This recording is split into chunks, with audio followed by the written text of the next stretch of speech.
Yeah. A lot of people saying don't tell. Shut your ears, turn your hearing aids down, whatever you need to do. That's a very strange question. I get very confused about what is going on because we film 2 months ahead of what goes out in the UK, and you're 5, 6 months. Yeah. So 4. I have no idea who's the next one to die. It isn't me. You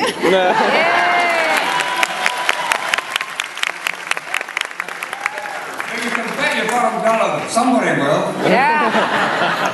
And it might be Tracy, but who knows? Yeah.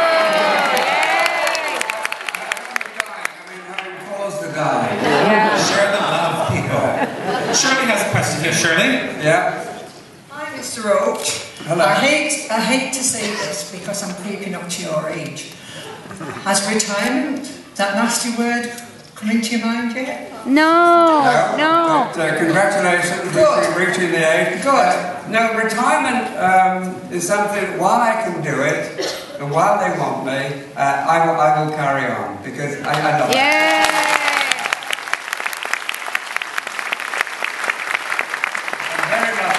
In a job where you've got serial killers, rapists, going on all the time, and it's much better than being at home, isn't it?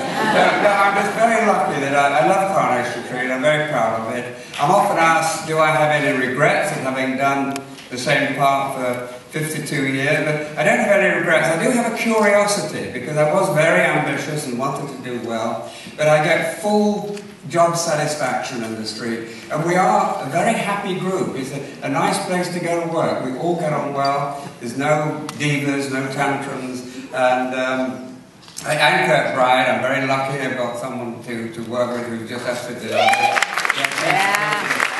So, retirement is not an option with me. Yay! Brenda has a question here as well. Brenda, what do we need to know? How close are you really with Deirdre? That's a good question. It's really personal. She wants to know how close you are with Deirdre. How close am I with Deirdre? You mean how close is Bill Roache with Anchor, right? Or how close is Ken with Deirdre? I think it's a little column A, a little column B. A bit of both. Well, Deirdre she's one of these really, really lovely people. She's what you call an earth mother. And she does the cleaning. She puts marigolds on and goes around dusting. Yeah, I told you, clean freak. And she's got this massive handbag, which I believe has got everything in it. I honestly feel, if I said I feel like a cucumber sandwich, she'd get it. She's coming. You know, if you want any throat pills, anything, she's just absolutely lovely. She looks after us all. She's very loving, very caring, and a very good actress. Her timing is always. I'm very close to her in the way that I love her, and that stands professionally. She's absolutely brilliant. You know, just an interesting story. I mean, we've been on and off, and there was a time when Deirdre was actually married to a Moroccan. Yeah, I remember that. And I was talking to one of the writers, and he was talking about the couples in the street. He said there's the Duckworths and the and then there's Ken and Deirdre. I said, just Ken and Deirdre? She's married. Oh, he said, we always regard Ken and Deirdre as being a couple. So whatever happens, we can go off and do all sorts of things. Like I nearly went off on a barge. Yeah. But you know, that was a great story too. I'm sorry, Neville, you're meant to be asking questions, aren't they? But let me just say that barge story, there was a man who was presented with his dream, an intellectual woman with contacts in London, all the things he had dreamed of. She loved him. The offer was, come with me, and he didn't go. He just knew he couldn't live up to his dream, so he's back with Deirdre where he's comfortable and happy. Sorry, Neville. That's all right. That's all right. Dorothy, what's your question, please?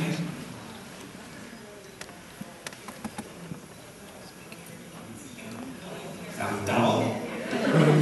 Oh, dolls. Oh. People, Dorothy would like to know why there are not doll characters. So, like puppets and dolls and bobbleheads. All for sale. Do you know what I mean? Next! Stop it, stop it. Stop it. Deidre.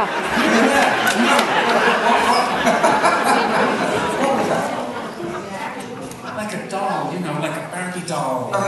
attack you. Of me? What fun would that be, hey, Ross? Like a blow-up dog or something. Maybe it can go on a diet, but people might stick things in it. There have been attempts at various stages. There were little images of us all. But I've never been asked that question. Probably never thought of it. The manufacturers don't think it's worthwhile. Thank you for the thought. Dorothy's got a question for you. Christina, well, Dorothy did too. Christina does. Speaking of the most popular place on the set, the Rovers, what are you guys drinking? What do you drink at the Rovers? What am I drinking? What do you drink? Well, the Rovers Return is the only pub I know that doesn't sell any alcohol.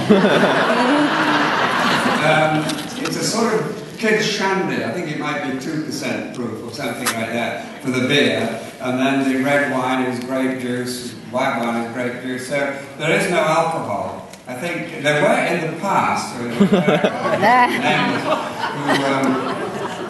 put real beer in and used to drink real beer. You buy about take 10, you get a funny performance. We met him last week. Allow me to tell this story now about Yes. Jerry Booth and the beer. I'll tell you a story about the beer.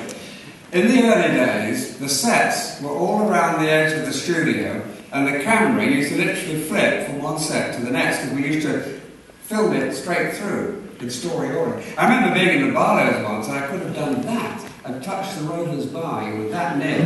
So when you'd done your scene, you were very quiet. This character, Jerry Booth, had a scene where he had to come into the Rovers, he ordered a pint of beer, he had a few lines of dialogue, and then he finished his beer. You hate it when the writers do that. He had to finish his beer, then he had to dash off around the back of the set and have a love scene with his girlfriend. So, on the dresser rehearsal, of course, he comes in, orders his beer, he doesn't drink it, dash it off, it's all fine. On the actual take, he comes in, orders his pint of beer, says his lines of dialogue, drinks his pint of beer down, dashes off around the back of the set, throws up, all over the and then had the love scene with his girlfriend. The guy in charge of the props had been getting letters saying the beer in the Rovers doesn't look real. So to try to make it look real, he made it up with gravy browning and soda water. Didn't happen again. Sorry, Neville. That's all right. Good one. Don, what's your question, sir? Mr. Roache, having been born 1 month before you, and today is a present from my wife to come and see you. Question. I would like to ask you, when a new character is being introduced into the story flow, do the people who are already there, and let's say the old timers, do they have any input into that? Well, there's two questions there, really. One, do we have an input into what the writers do and what's introduced? No, we don't. The writers are brilliant and they do a great job, so they're left to do that. When the youngsters come in, I would like to think they would tread a path to my dressing room door, seeking... But all the youngsters are so confident and they're so good. I feel I should tread a path to them. We are very welcoming. I always say to any newcomers, hello, welcome. That's the tea machine. Once you learn how to work that, everything else will fall into place. It's pretty much like that. We are a very friendly group. There's no hierarchy. I mean, if anyone could do it, I could. We're very welcoming, and we are known within the business as being one of the happiest shows to be with. And you know, I think that shows on screen. I think it does. Yeah, it does. To do with that we do all get on very well. And have a good birthday.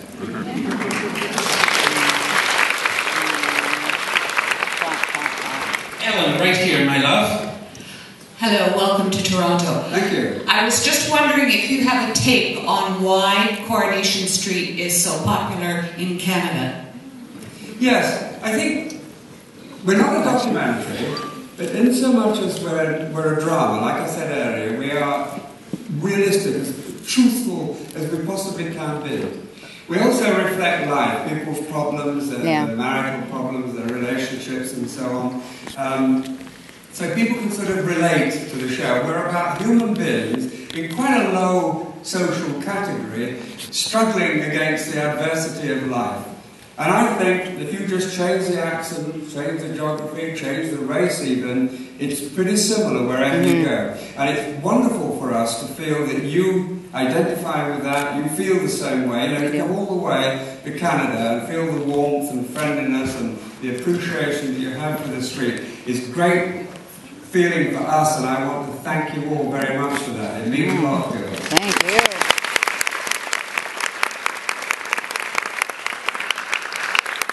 Nancy has a question here, and I'm just going to just ask it right out. She said,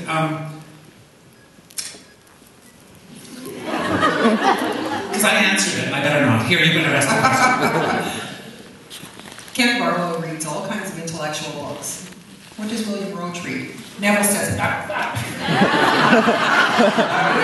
Ken Barlow is an intellectual. Ken Barlow reads a lot of intellectual books. What does William Roache read? What do I read? Right.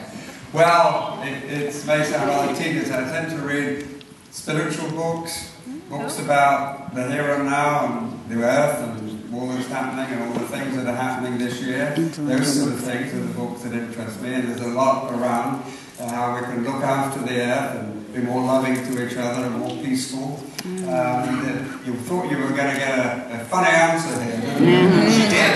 She got one from me. Those are the books that I like to read, because we do need to look after the earth. There are all sorts of things that we don't fully understand.